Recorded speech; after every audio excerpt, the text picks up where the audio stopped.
Hi, it's Megan here from Peaceful Therapeutics in Carmen, Manitoba. Today I'm going to share on how to make a sea salt scrub. So it's very simple. There's only 3 ingredients you need, and you might actually have most of the ingredients in your kitchen already. You just need like fine sea salt. Obviously, you don't have a big container like I do, but I make other things with it.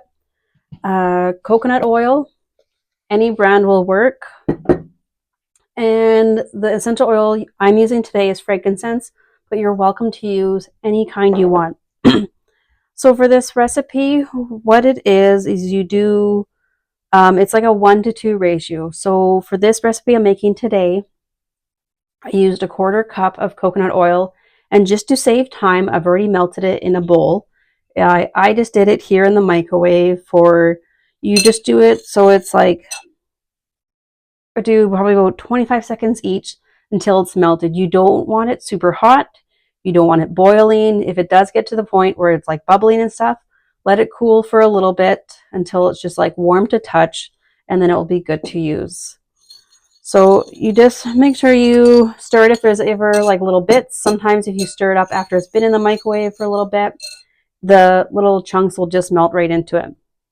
So at this point, I take my essential oil, and for this recipe, because it's smaller, I put maybe 5 or 6 drops in. I like to use frankincense because it's good for everything. You can kind of look it up if you like, but it's safe for everybody to use.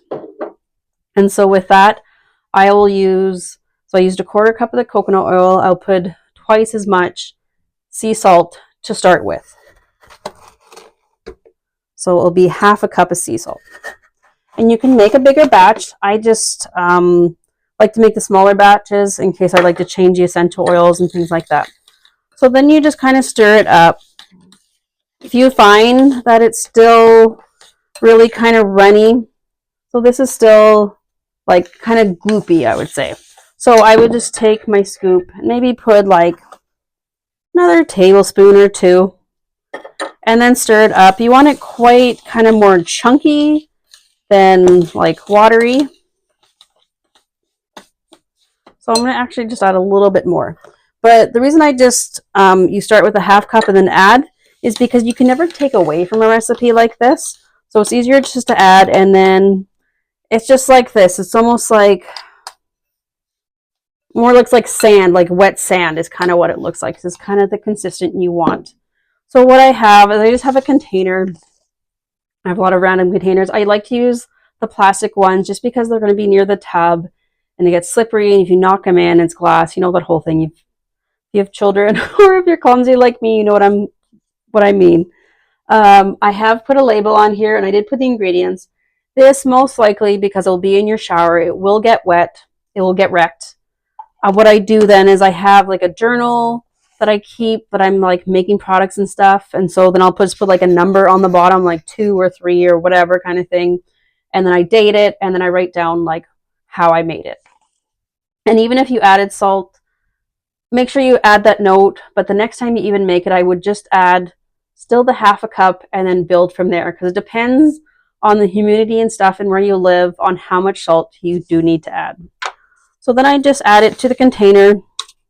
It does harden up once the coconut oil cools off. But once you're in the shower again, or if you're having a tub as well too, because the air around you will be warmer, it will soften up a bit. And then, so yeah, then I just have it in the container like this. And then all you do is you take like a little bit into your fingers, and you can just scrub it. It's safe to use to head to toe. I do like using the sea salt just because it's finer. You can use crushed Himalayan salt. Sometimes it can be too hard on your skin. I have pretty sensitive skin, so I like to use the sea salt instead. And sometimes I'll even keep a smaller jar of this beside my sink in the kitchen to use just on my hands. One of the most favorite things I like to do actually is at the end of the day, especially in the summer when your feet get hot, a little sweaty, you know, not so great, is I will put my feet over my tub, wash my feet with kind of lukewarm water, use the scrub, wash them again, and then pat them off, and it makes your feet feel so fresh and so wonderful. So this is the way to make the easy scrub. You can always change the oils that you like in it. Yeah. And so I hope this helps, and I hope you have fun creating. If you create different ones, comment down below and share away. Take care, everyone.